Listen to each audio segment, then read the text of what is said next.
Welcome to the 6th episode of The Valley Boys. Somehow we made it this far. I am your host, Dave Weasel. Let's get this shit over with. Join with me is my sidekick, Brandon Collins. He's been promoted from assistant because he was gone all week and didn't have time to piss me off. Oh, I'll take it. Default. Right on. So you might notice we sound a little bit different, sound a little better. I'm 5% better from having pneumonia. Thanks for asking, Brandon, you dick. But we're also in a new studio. We dubbed this the Shit Shack. It's this mansion in Beverly Hills.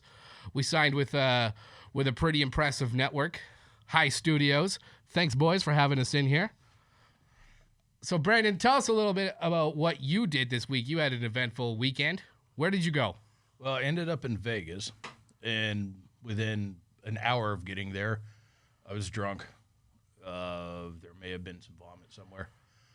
And there was a naked cowboy with Dick taking pictures of his dick. Dick Rivers from the couple episodes ago. You just couldn't get enough of him. No. So he came down to Vegas, and you went there to go and party with Dick. Yeah. Oh, God. And didn't he convince you to pick him up from the airport? Oh, yeah. Well, yeah. See, I told you, he's a slimeball. He's just using you. Oh, meet me in Vegas. By the way, why don't you pick me up? By the way, let me stay in your hotel room. By the way, could I have one of your buffet coupons?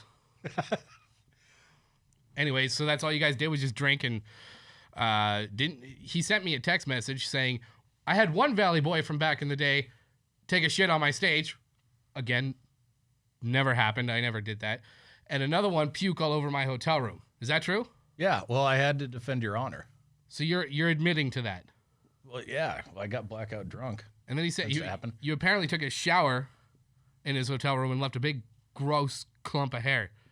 It's fucking gross. Is that the only way you're able to procreate? You're hoping to just leave your DNA everywhere and somehow your beard hairs turn into a little Brandon?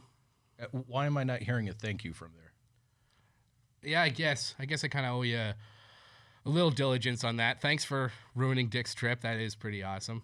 Yeah, you're welcome. And you saw your dad in a bowling alley. So if you recall from last time we talked about the drunkest thing we ever did, Brandon getting drunk in a bowling alley, fighting his dad, getting arrested. Is it only senior citizens you fight when you're drunk in a bowling alley? In fairness to me, he wasn't a senior citizen when I whooped his ass the first time. How long ago was that? Oh, God, like 15 years ago. Yeah, he was old. Well, he's old, but he wasn't like quite senior. Maybe Danny's menu senior, but like, you know, he still had some pep in his step back then. I don't know, Brandon. Anyone over 50, you don't fight them unless they start the fight. But whatever.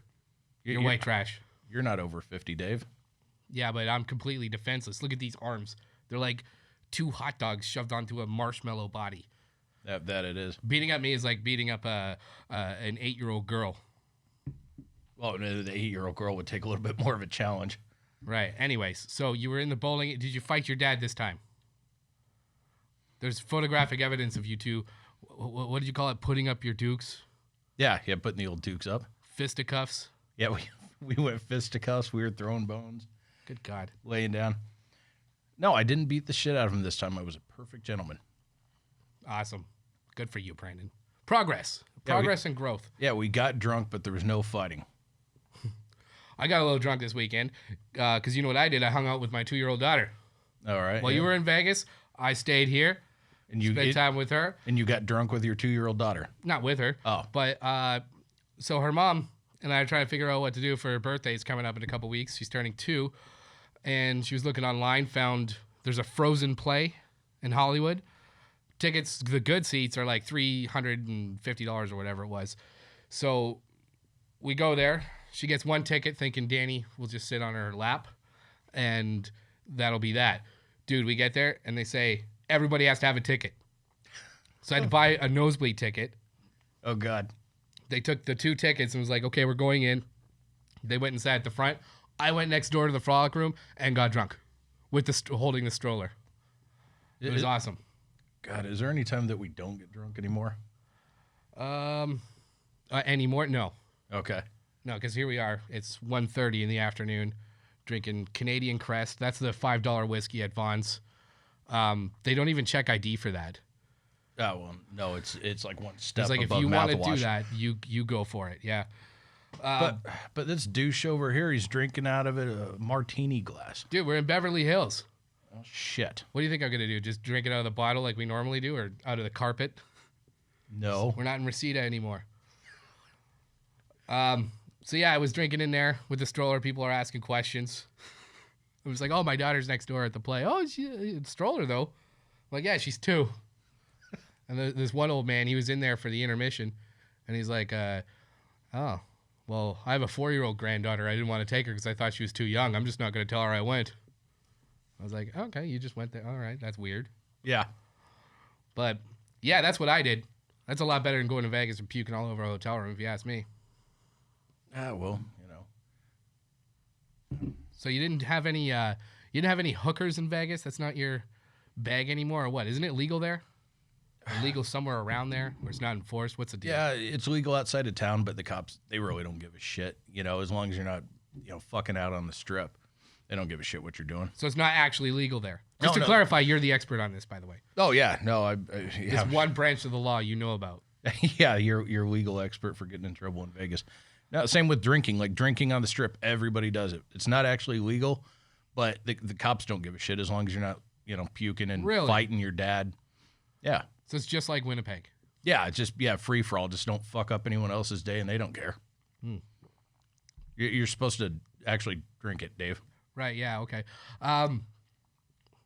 So I went to Henderson, Nevada once. Okay. Hung out with a bunch of Mormons. Sounds about right. Probably the opposite of your Vegas trip. Yeah. Yeah, definitely less alcohol and puke and hookers. Mine had no hookers, but so it's legal there, or it's not enforced there, but it is legal in other parts of the state.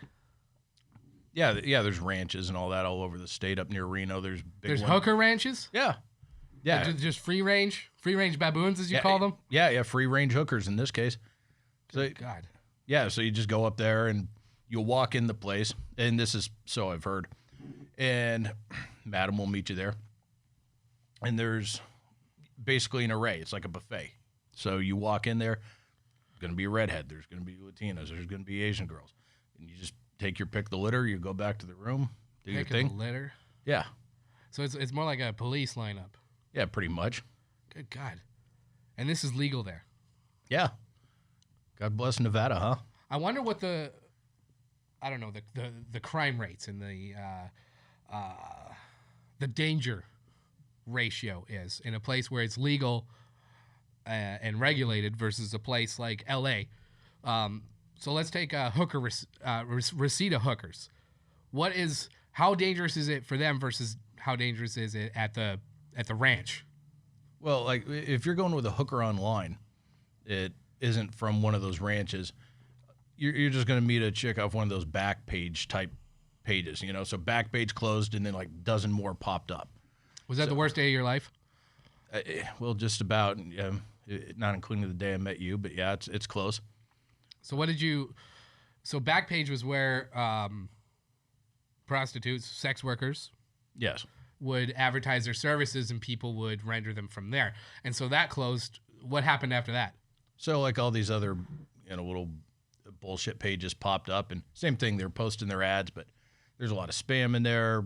Law enforcement were targeting ads on there as well. But then the ones that were wait a minute, law enforcement would put up ads to try and to bust Johns. Yeah. would they have pictures and everything? Yeah. So they would. Are these like stock images of like women in offices, and they're like, hey, here, like, call now for a good time. Definitely not a cop. Well, I don't know. I've been lucky enough to not get busted yet. Knock on wood. So you actually utilize this? Every once in a while, yeah. Well, I don't want to date. That costs way more money. Plus, like, what? So it's a financial decision for you? Well, yeah. So you figure you go on a date now, right? And especially out here in L.A. Hang on, you're serious about this? Wait, yes. All right. Okay, continue. You seem shocked that like this is the most degrading thing that I've ever done. I'm not judging you any more than I usually do. I thought this was like a little treat for Brandon. I didn't realize you were actually an expert. Oh, well, I've done it enough, but I don't do it every day. I'm not, rich by any means, but so if you had unlimited money, This is how you would spend it? Yeah. Throw some drugs in there. Yeah. Jeez. All right. Sorry to interrupt. Just clarifying this. So now there's what kind of sites? Same thing. Like they'll post their ad on there. But the problem is that it gets mixed in with all the sex traffickers and everything else that's going on out there now. So you don't know what you're going to get. You know, so you have to talk to the girls and all that and kind of figure out, like, is this legitimate? Is this, you know, am I going to get busted by the cops? Like, is there some pimp that you have to deal with? You say you have to talk to them. Is it like dealing with a porn bot on Twitter where they slide into your DMs and they're like, hey, what's up? And then you say anything like purple monkey dishwasher from The Simpsons. And then they reply, yes, I agree. Let's have sex. Is it like that? Or do you say, what's your favorite movie? Oh, Twilight. Me too. No, I mean, like, I'm pleasant enough, like, hey, how's it going? But then beyond that, then just get down to business. It's like, all right, what do you offer? How much? What do you mean, what do you offer?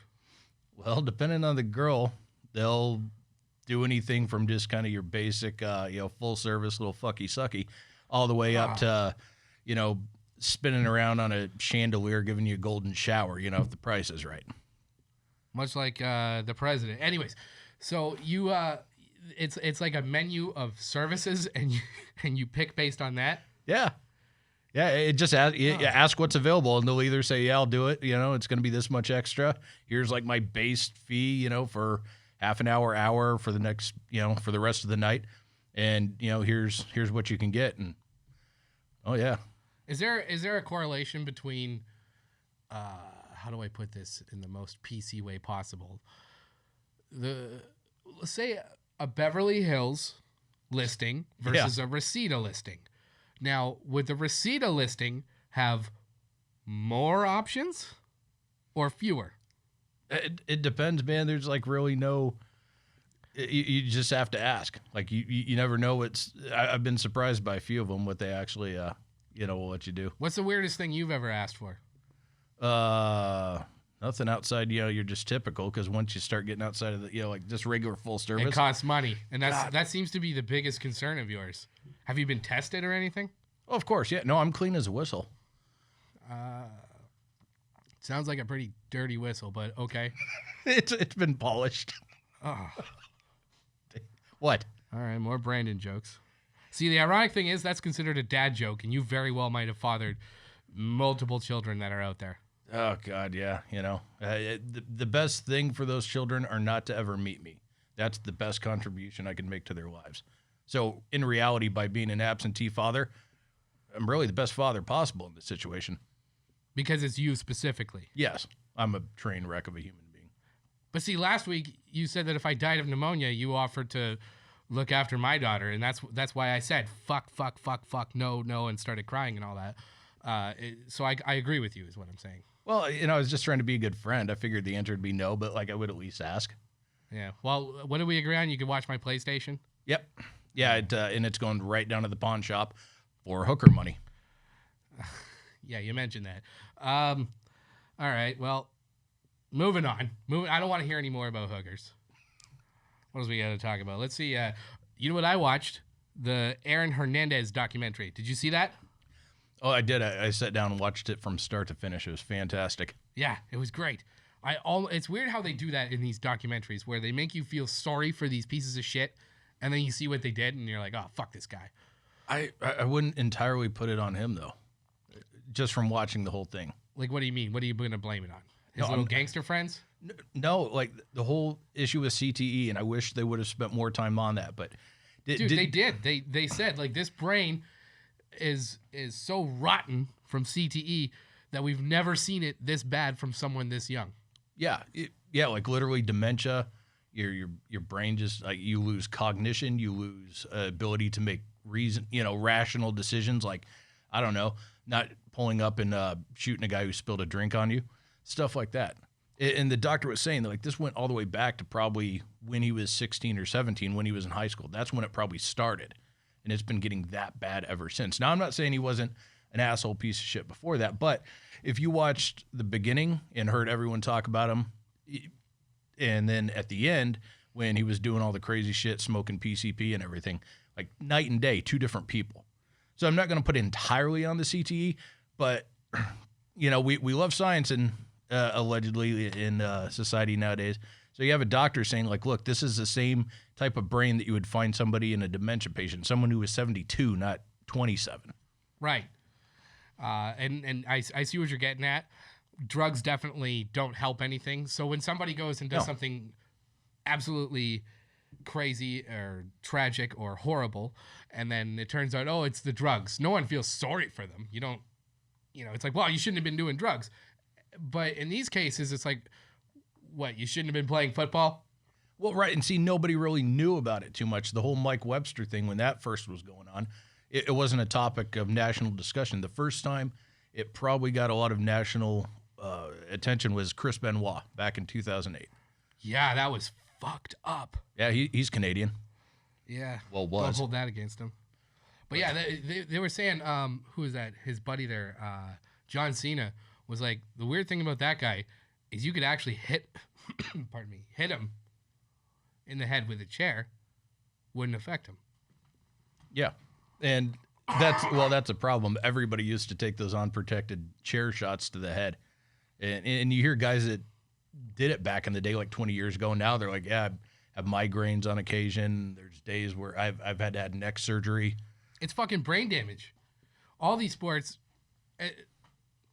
do that, and the athletes, the wrestlers who are not athletes, but the fuck off, the ballerinas, these people are all monkeys, trained monkeys that are expected to perform because somebody else makes money off of it, and they're perfectly willing to do it, at the expense of their health. And that's what I liked about the Aaron Hernandez documentary. They had that linebacker, I forget his name, but he played 1 year. He played for the 49ers. He played 1 year, and then he quit because he learned that, 3 out of 10 football players end up with brain damage. I don't want to be one of those guys. I'd rather take my health. And he had to give back most of his signing bonus and all that shit just to get away with it, to get away from it.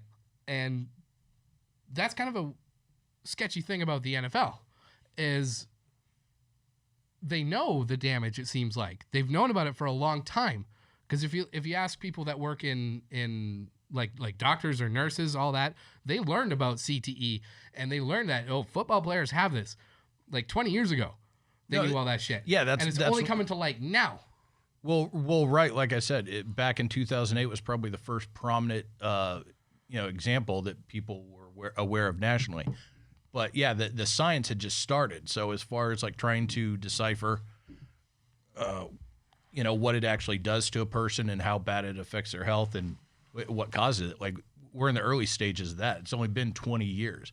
I mean, most medicine that we have now has been around hundreds, if not thousands of years. So, like, who knows what this is actually going to look like in another 10, 20 years. Right. But there's also going to be a lot more accountability, I think, because going back to the NFL, they're kind of trying to hide this. And they're saying, we protect our players. We have the best equipment. We have medical staff right there ready to go. I don't know. It's like, are you actually protecting them? Because you know the long-term effects of it. 3 out of 10 football players suffer brain damage. And Aaron Hernandez is hardly the first football player to suddenly lose his mind and do something crazy. There's quite a few of them. There was that one guy they were talking about. Forget his name. If you know it, let me know. But he shot himself. He killed himself. And when he did, he shot himself in the chest. Yeah, Junior Seau. So they could experiment on his brain and figure out what's wrong with this. And CTE. Yeah, he knew.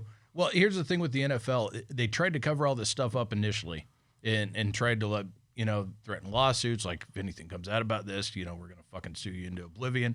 And then, like I said, once it started coming out more and more, then they had to adapt to the culture. It's like people aren't willing to tolerate this. So if they would have continued on with, some of the hits I remember watching even like 15 years ago, dudes were getting rocked and they were limp before they hit the ground. And that was just considered, it's part of the game, man. It was a nice solid hit. It wasn't illegal. It's just part of the game. It's how shit goes. And then they had to change the rules for that. But here's the thing. Ultimately, you can change the helmets and put more padding in them. You can change the rules to where you can tackle guys and how hard and where you can hit them and all that. But a car crash is still a car crash. You can only make a car crash so safe. But there's still going to be some damage eventually. Well, because they're showing how it actually happens. They had like an animation type thing where you see someone's brain when they're hit that hard, it rocks to either side of the skull, and that's what causes the damage. And yeah, it's called coup contra coup. There you go. Thank you that's for being smarter than me. Well, it was my EMT days. Like I said, we'll teach you something on the show. But yeah, so when it flies forward, it's smashing into your skull, and then the brain being spongy like it is will kind of rebound and then like fly backwards and hit the back of the skull. So now you're fucking up two different parts of the brain that are responsible for two different aspects of a person's speech, their thought patterns, decision making abilities, things like that. Impulses. Yeah, like getting drunk and hookers in Vegas. Right. Maybe that's what happened to you. I fell on my head as a kid, so could explain something. Right. So the main point here is how could they possibly prevent that? Realistically, they're going to say, okay, football players can only play in the NFL for 1 year, which is funny because at that point they've already been playing all throughout college. It's not like hockey where you can get right out of junior hockey when you're 18 and play in the NHL. Football, you're 22 at the absolute minimum when you start playing? 21, 22, yeah. Right. At that point, you've already been playing all throughout high school, all throughout college. You've got 8 years underneath you of getting rocked and socked. Well, that's assuming you didn't play like Pee Wee football, too. Yeah, some of these kids start out like 5, 6 years old. Right, yeah. I'm talking about on a competitive aspect. But yeah, sure. I agree. Like by the time you enter the NFL, you're in the twilight of your career as a football player. Right, yeah. The average career lasts about like 4 years, so yeah, you better get your payday and get the fuck out, while you're still healthy. Like that's going to be kind of the message now. Right. It is like if you can put in a solid, 4 or 5 years, get out with like 10, 15 million in your bank account, retire and live the rest of your life, do it. And I think that is what they're looking at doing. But as far as regulating that, they really can't. Unless you say you can only play football for a year. They can have the best equipment, they can have better helmets, whatever. But at the end of the day, it's not going to stop that impact, which is causing these brain injuries, unless you, everybody has to walk.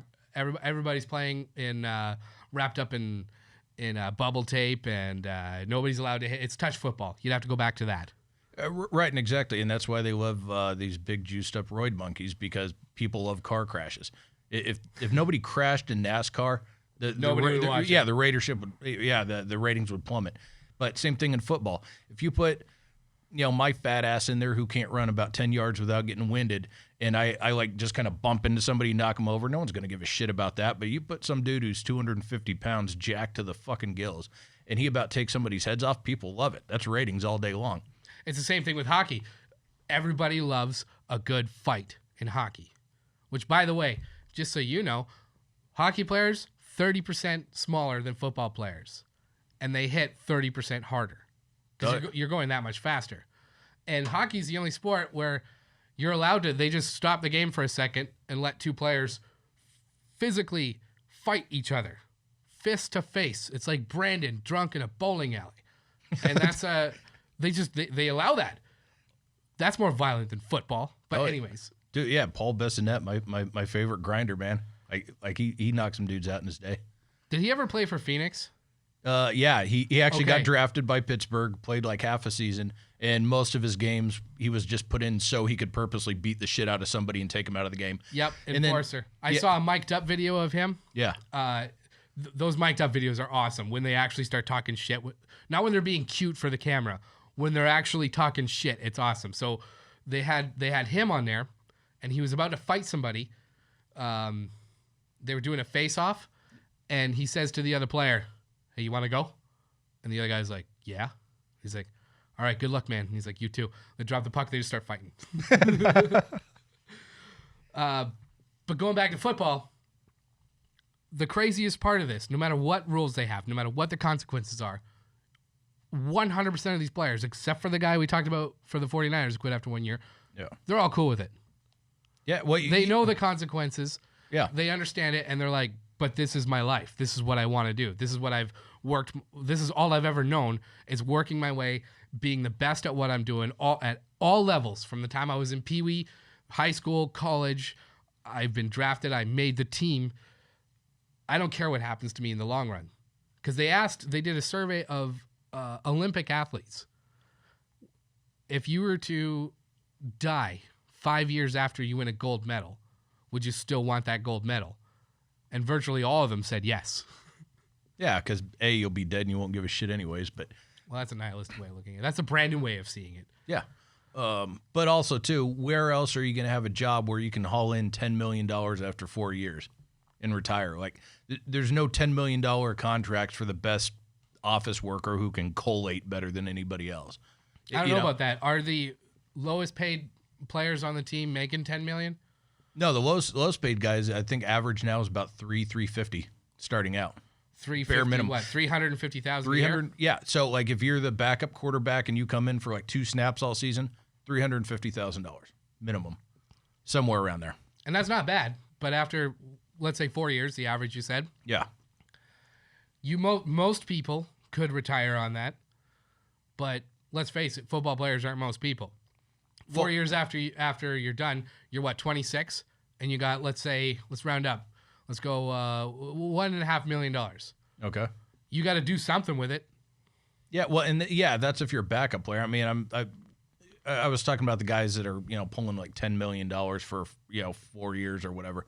It's still not most of them, but yeah, I do get what you're saying. I'm not trying to argue with you, but yeah.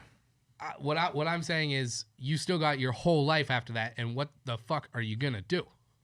Yeah, some of them get into broadcasting. Some of them go back to school. Like, even if you retire and you end up with half that money after taxes, agent fees, and all that, and you only have like $500,000-$600,000, invest in a business, go back to school, get into broadcasting. That's what a lot of those guys do. Okay, a lot of them do that, but think about how many football players there are versus how many broadcasting jobs there are. But and I just said broadcasting like as an example, right, but like business. Some go into coaching. Yeah, they go to I just want to shit on everything you say. I've noticed that for the last 3 years, but yeah, and some of them will take like assistant coaching jobs at Jerkwater State. Right. Yeah. Okay. Whatever. There's a million possibilities, but they generally make enough money to where they have time to transition to something else. Like, they'll have time after they retire to get into whatever. Right. Ultimately, kids, if you're getting into football, really any sport, save your goddamn money. That's right. All right. So, speaking of athletes, Brandon here, the future pro wrestler. That's right. We're trying to figure out a name for him. Last week, I suggested when he's all decked out in his Americana gear, Mr. USA, Trump supporter / voter / Nazi saluter / goose stepper. The Balding Eagle. Didn't have to say so many nice things about me, Dave, but I appreciate that. We had some other suggestions from the internet. We're going to read some of these out. All right, we're going to take a little break. All right, we're back from our break. I smoked a couple cigarettes out in the Beverly Hills. Literally the hills. Yeah. Drank some more booze out of a martini glass. By the way, no more martini glasses because I keep spilling it. Yeah, I noticed. This is $5 a bottle for this liquor. It's high-quality Canadian stuff right there. It doesn't belong in the front of your pants. Yeah. Well, some of that's pee, too, though. So, Jesus Christ. Moving on to a serious topic. So, the gun rights rally. Yep, in Virginia. Okay, so you do know about it. Yes. All right, what exactly was that?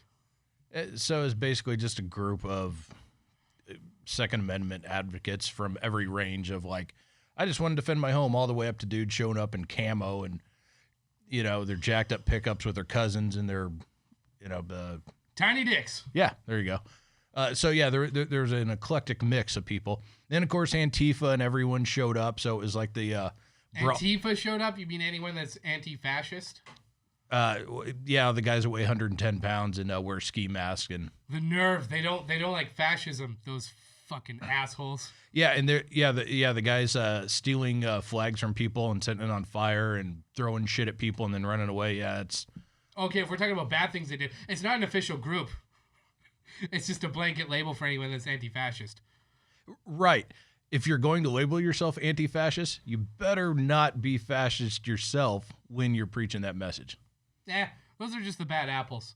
There are no bad apples on your side, by the way. You guys are just all shitty. You guys are all shit apples. Well, at least you know what you're getting with us. But Yeah. The So Second Amendment yeah. So advocates. You know what? I'm a Second Amendment advocate. I fully agree that guns should be limited to a, quote, well-regulated militia. Let's just keep guns in that.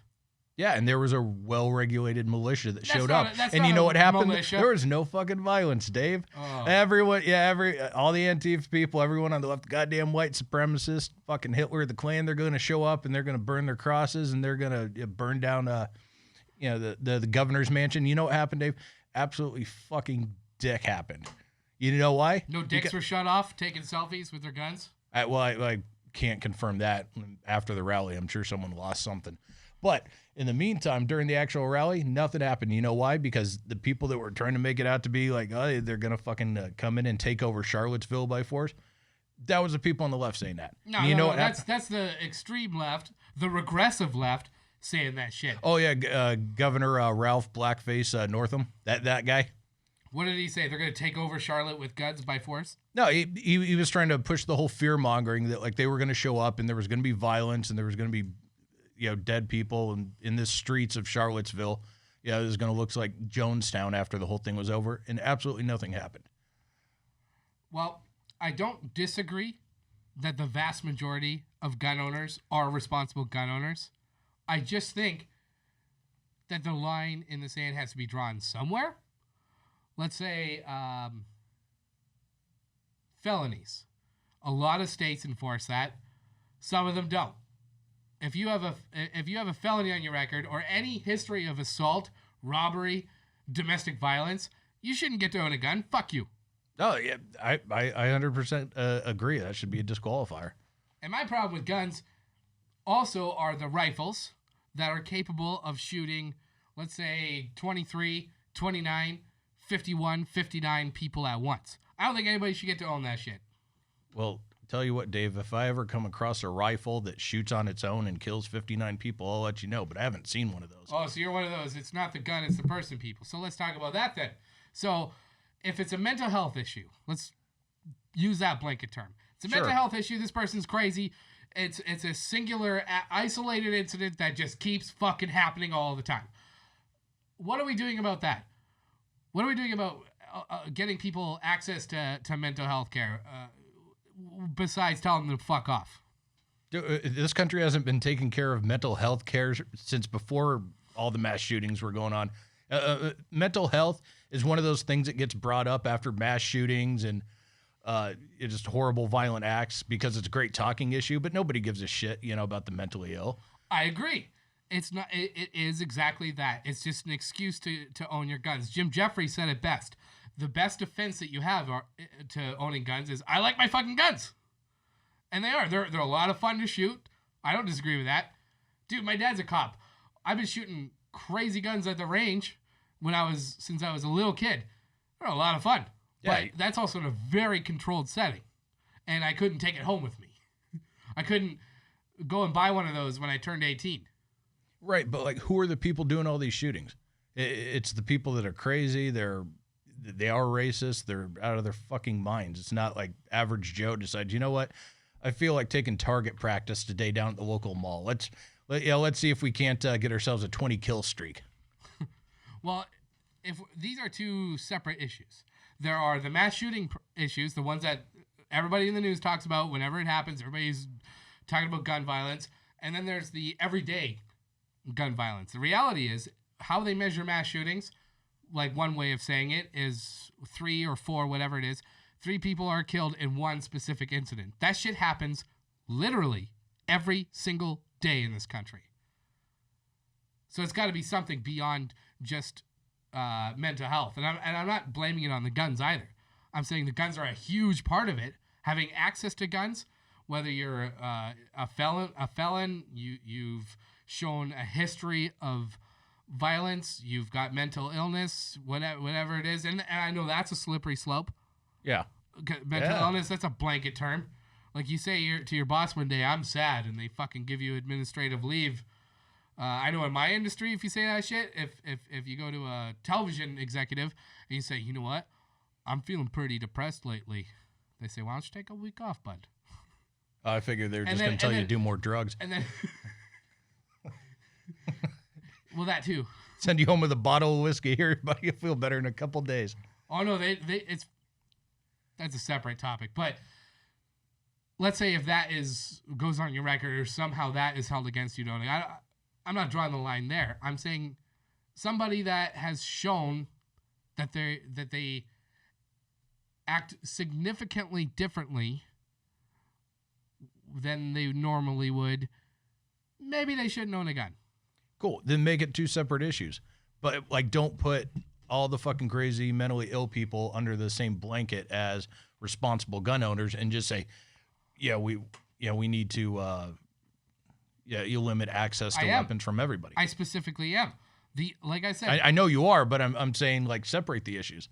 So tackle one issue. Tackle the issue needs to be addressed. Not like the gun owners, like the guy in Texas who saved his church from getting shot up to all hell. Like, don't go after that guy and his ability to own weapons. He's obviously proven that he can handle them. But the kid that we had here about a month ago, perfectly normal kid. No one ever thought he would do anything wrong. Walked into his school, shot like 4 or 5 people. Sorry, refresh my memory on this specific school shooting. When you say kid here, what school are you talking about? So up in Santa Clarita. Oh, okay, right. Yeah, and like and here's the thing, like he went in with just like a pistol and I think I don't know, maybe about 15 bullets total, and he ended up killing like 3 or 4 people. Right. But the issue isn't, with the gun. Like the kid was obviously whacked out of his fucking gourd, and nobody paid attention to him. Okay, so in that specific case, maybe mental health, if the whole country prioritized mental health the way that other countries do, let's say, I don't know, the greatest nation on earth, Canada, maybe that could have prevented it, maybe not. I'm not saying that's a blanket statement that's going to cover... Well, you guys willingly live in negative 40 degrees in the winter for like 8 months out of the year, so I don't know that... Maybe that's the problem. The guns just don't work in that weather. Like, have they tested it?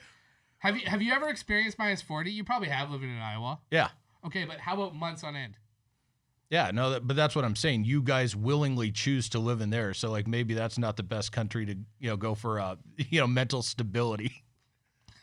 Because we're already a little nutty. Yeah, riding around on your moose and your snowmobiles. So how are we, the Valley Boys, getting drunk in Beverly Hills with our poor producer sitting in the corner? He doesn't want to be on air. He's a little shy. That's cool. And one of the executives sitting here on his laptop. Oh, he is listening. All right. No, these people are cool as shit. It's weird being here. It's weird having an audience, we got to say. It's kind of fun. Also kind of awkward. Something to get used to. Yeah, it'll take a couple episodes and a lot more booze. Yeah, next time we're totally getting an Uber because I only had 2 drinks because I got to drive. And I didn't drive, so I just got fucking drunk, and it's awesome.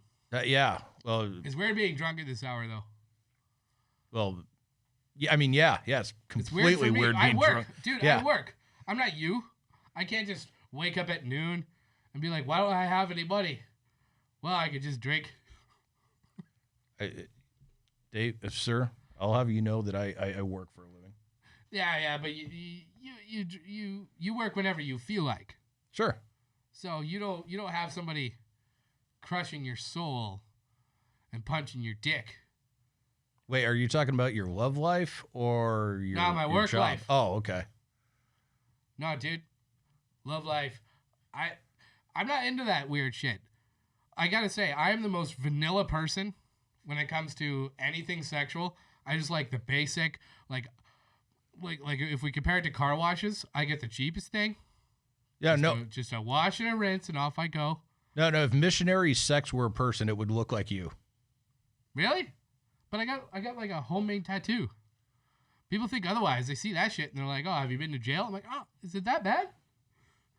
Okay, maybe missionary sex with a donkey punch at the end. I don't know, but I don't know. I'm not into that weird shit. I had one girl. It's kind of weird. So I had one girl tell me that she wanted me to rape her, but it wasn't just like, I want you to take me against my will. She had like a whole fucking scenario painted out. Jesus Christ. Now she give you a script to... Let me start off by saying her profession. Okay. She was a police officer. I was gonna guess hairdresser, but all right. Oh God, yeah, right.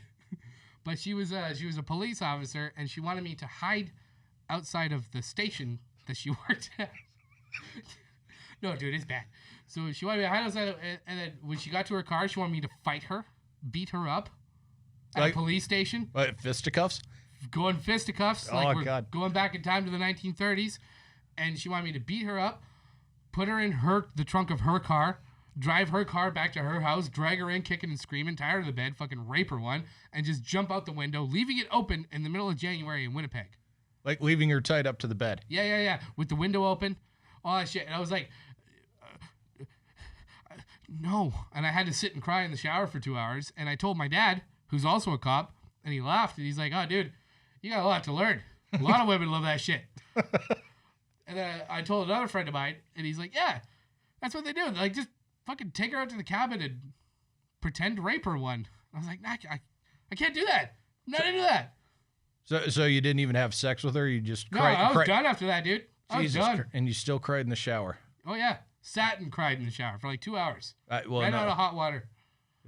Fuck. And where is she today? She's still with the police force? No idea. Maybe No she's idea. a hairdresser now. This was a long time ago. So this was going back like 15 years. This is before social media. So, like, what if you got arrested outside the police station? She ends up in the trunk and, like, freezes That's to what death. I was Now wondering. you're in jail for attempted This whole kidnapping thing and is a rape. setup. This whole thing's a setup. Because what if I did that? Let's say if I was like, yeah, this is what I want to do. And then I follow through with it. And then we're at step 2 of her 10-step fantasy. And a cop says, hey, what the fuck are you doing? I go, well, She asked me too. funny story, officer. And then they pull the duct tape off her mouth and she goes, help. I'm fucked. That's it. I'm done. God. You know, fucking dad. Oh, he's going to get mad if I talk about it. But luckily, he's not going to listen to this. He doesn't even know what a podcast is. Okay, so you've been with a girl who yelled at you or called the police because you called her a dumpster pig. She called 911. Yeah. You had a girl who was a police officer wanted you to tie up and rape her. And hopefully nobody called 911 when you were doing all this shit. I didn't do any of that shit. Yeah, no, that's what I'm saying. I just said, no, thank you. I'm going to go to church now for the first time. So have you ever just been on a date, like dinner and a movie or some shit? Or like do all your dates end with them like wanting you to hang them off like a doorknob until they start choking and coming or something? No, I did. It's funny. I did date a normal human being for the longest time I've ever been with somebody, 5 years. And that night at Dick Rivers' stupid fucking bar. She asked you to choke her on the doorknob. No. Oh, sorry. Fucking asshole. That was the night she dumped me. Oh. The night I was making fun of the soldiers because I was pissed off about not getting paid. Girlfriend of 5 years dumped me. Jesus Christ. Don't get me wrong. It wasn't because of that. Yeah, all your But stories seem to intertwine at some point. That was the night. But yeah, 5 years. And she was a normal person, very well adjusted. She's a lawyer now. She was great. Way too good for me. But I will say this about her. As smart as she is, she was a double major. Like we dated from ages 21 to 27. Long time. Yeah. If the math doesn't add up, it's because it was a little bit over 5 years. So I had a late birthday, early birthday. You know what I mean? So 21, 27. Okay. I introduced her to my dad. I say, she's super smart. She's top of the class at the University of Manitoba. She's double major, all this shit. And my dad grabs me by the shoulder and he says, son, she can't be that smart. God. I think Here's one thing about her, though. Okay. I had a cat named Cupine back in those days. Shout out to Cupine, rest in peace. That was my little baby. I used to blame my farts on that cat around that girl and got away with it for 5 years. Like, you know, when you're, not you, but anybody else that's had a normally healthy relationship they didn't have to pay for, you know that when you're sitting in a living room watching a movie or whatever, sometimes you gotta fart. And this is before I was smoking. Now that I'm a smoker, people think I don't fart. Yeah, I do. I just do it outside every hour. But we'd be sitting there watching a movie. I'd be like, God damn it, it started hurting. I'd be like, maybe it won't smell. You know when it's going to be silent. You know when a fart's going to be silent. So I let a little fart out. And as soon as she started reacting to it, I was like, oh, Cupine, the cat. She farted again. She's like, that was the cat? Oh. I'm like, yeah, she's got the farts, man. God. And ever since that night, dude, I got away with it for 5 years. We were at a pet store one time, and she brought it up to the person working. She's like, do you got any food that doesn't make a cat fart? And the guy's like, you got a farting cat? She's like, yeah. Like, every time we're in the living room, things are quiet. It's been a couple hours. All of a sudden, a huge, gross man fart just happens. And it's the cat. And the guy's like, looking at me. Oh, yeah? Oh, yeah, it's the cat that's farting? I was just like, yeah. Trying not to laugh. I was like, yeah. Looking at him. Please don't rat on me. And she's like, yeah. It's the most disgusting farts. It's like this thing just eats pasta. The guy is like, oh, really? Oh, yeah? Sir, do you only eat pasta? I'm like, don't look at me. Jesus. Please don't. And yeah. And he never ratted on me, but he fucking knew, and he was mad. He knew exactly what was up. He's like, you're blaming your farts on this defenseless animal. And that went on for 5 years. And to this day, she doesn't know. Oh, God. Yeah, the closest thing I've had to a long-term relationship, so I was working at the mortuary at the time, and this girl was working the front desk at the mortuary, and you stalked her? You actually waited outside of her car, and you beat her up, and you tied her up. This is your long-term relationship? Okay, let me go with a different story. No, Jesus Christ, Dave. I'm civilized, sir. So, I asked her out and went on a date and all that bullshit. Ended up at her place because, I mean, really, like, I wanted to fuck. That was about it. She was a little bit crazy. And I deduced that by the fact that the morning after we fucked, I go out and the tires on my hearse, I was driving a hearse at that time, 2 of the tires had stab marks in the side. And so I had to get my car towed. And she's like, oh, my God, I can't believe what happened. And so things were kind of weird for a few days. And then I get done with a workout one night. I decided I'd like to get myself a little midnight delight, So figure I'll go see the little lady. Stop by, and then some dude answers the fucking door. He's all tatted up and looked like he just got from a Five Finger Death Punch concert. And I figure, oh, well, fuck, hubby must have got it out of jail. And so I had like a 3-month relationship in the span of about a week. And that one I didn't pay for. Interesting. I didn't know that. So you actually did go on a date with a girl. Yeah. Well, I was back in my 20s, and I didn't have any money, so I certainly couldn't pay for hookers. Weird. I didn't know any of that. I just thought you waited outside of women's cars that night and hoped they would be into that kind of thing. Well, I don't know, but I might give it a try now. Okay, don't do that, Brandon. What? All right, we're going to move on to the next thing. All right. So we have a hypothetical. We forgot about that last week. An ongoing segment with us are your hypothetical questions. You send them to us.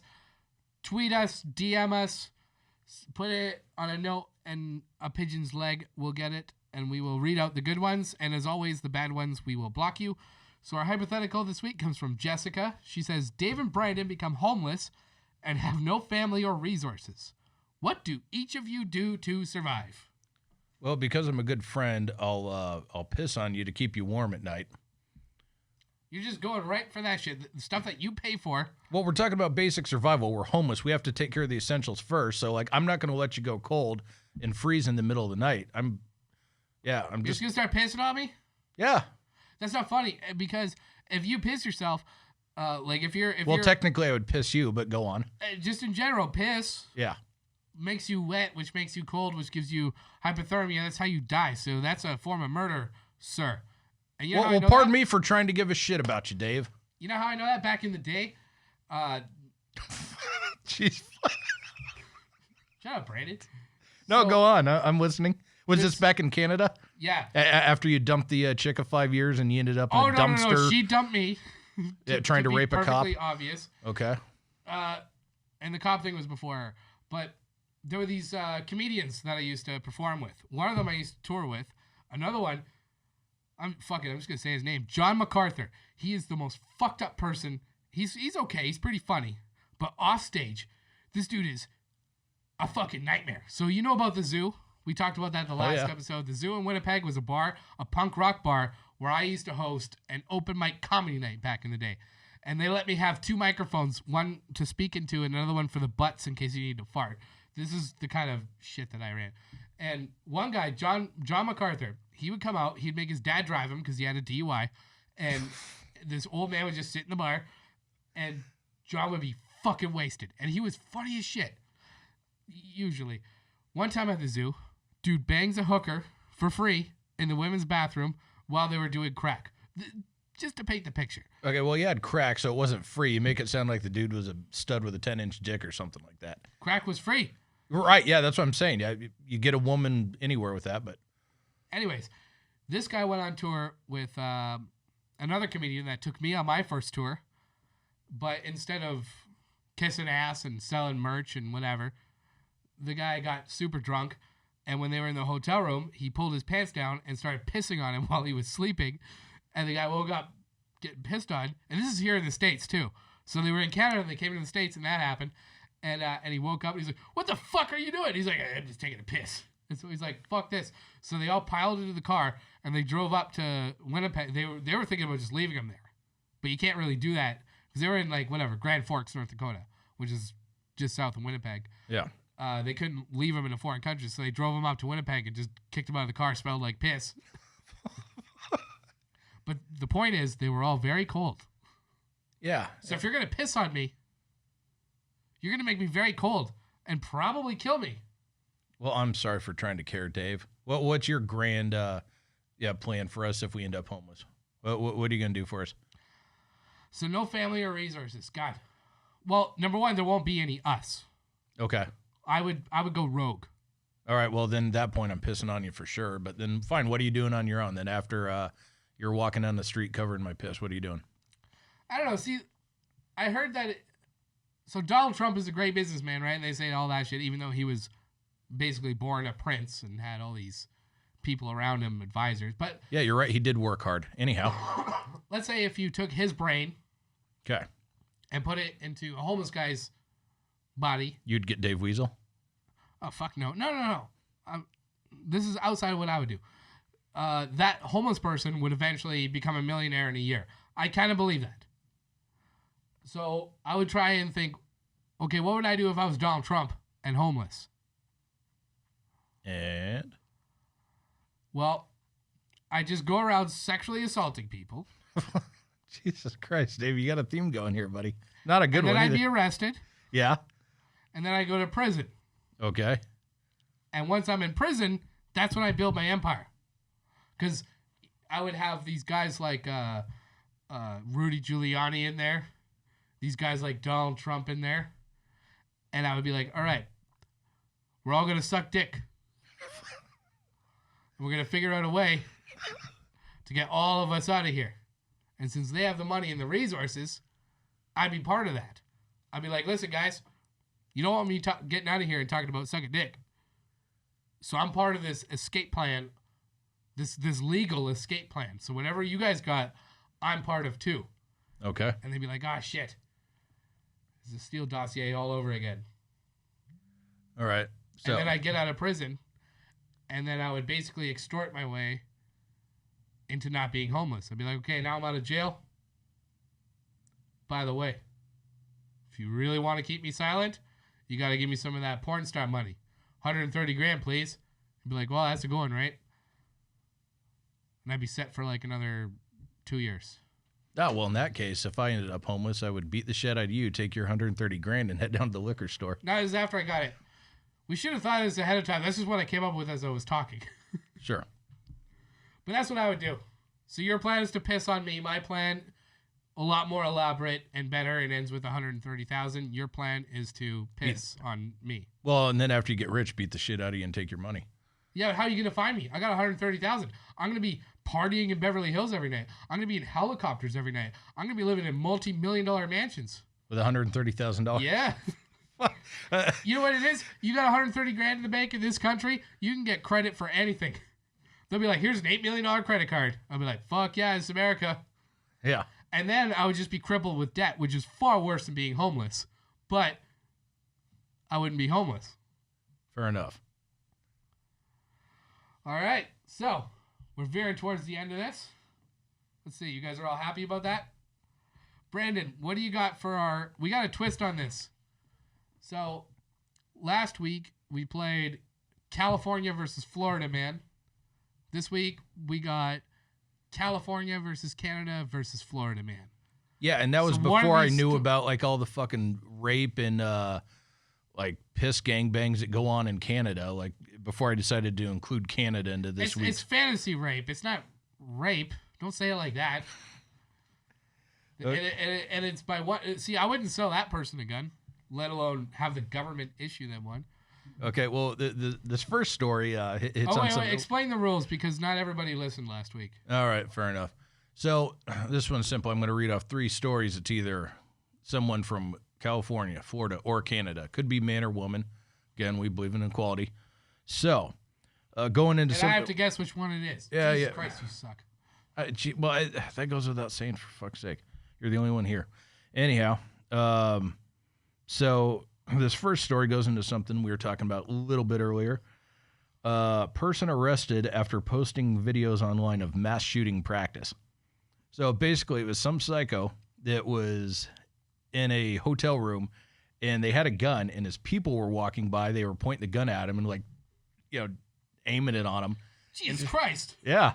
Like, didn't have any ammo, wasn't actually firing anything on anybody, but still, like, you're walking by and you see somebody, in 2020 out of a hotel room, with a gun pointed on you.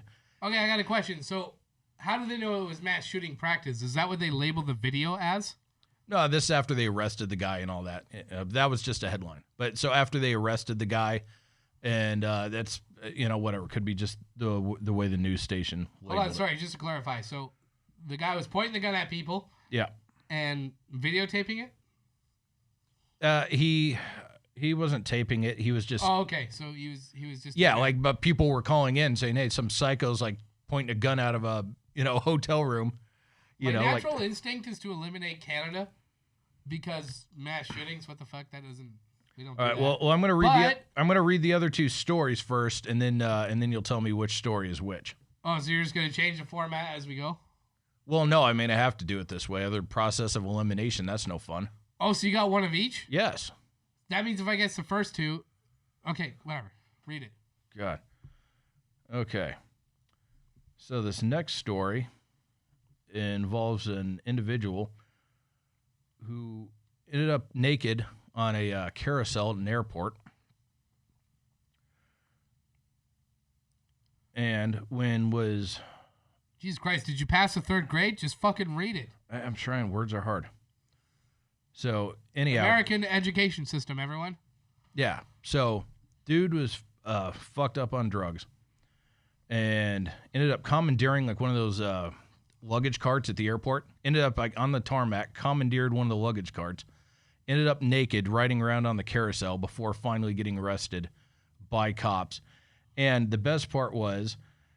he was being interviewed as he was being taken away, and the reporter asked, is there anything you want to say about this incident? Asked the reporter. Don't do crystal meth. Don't ruin your life, kids. So that's the second story. All right.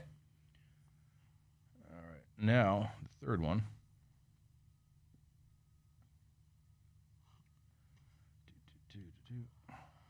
Okay. So now the third one involved an individual who decided to walk into the Walmart, which is no surprise, and started taking stuff off the shelves to make, like, homemade explosives within Walmart.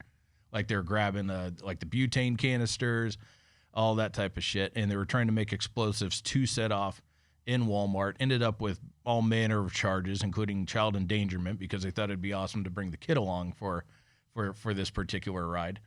And ended up getting arrested. Thankfully, nothing bad horribly happened.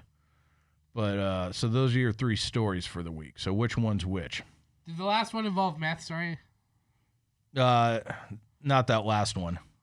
But okay. But yeah, the second one did. I'm going to have to go with the first one. The mass shooting practice was Canada because he wasn't actually shooting anyone. I'm going to go with the second one, the story about the naked dude on the carousel, as California because he wasn't shot. And the last one was Florida because Walmart. All right.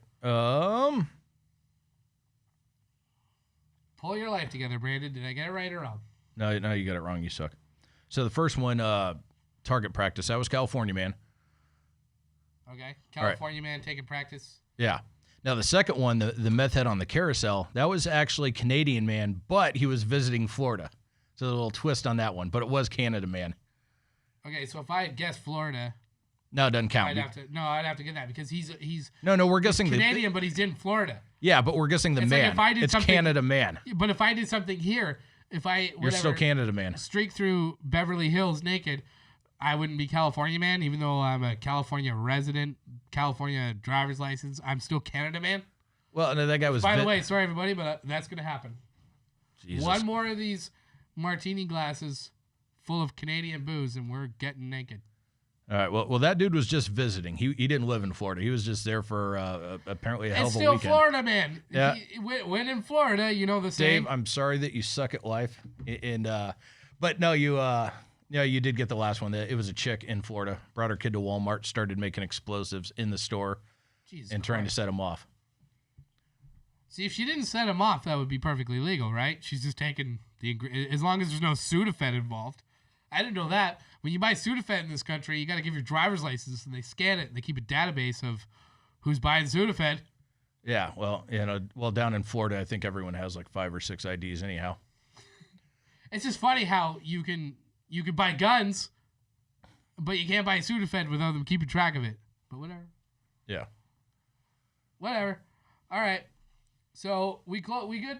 We about at an hour? Right on. Okay, these guys are very quiet. These guys are very shy. But yeah, okay, thanks for listening. We're the Valley Boys. As always, follow us on social media. Make sure you tell your friends about us. Now we're with a network. We got a studio. We're going to sound a little bit better. As soon as Dave stops being sick. Again, I'm very sorry about Brandon, everybody. But we're the Valley Boys. Peace out. See ya.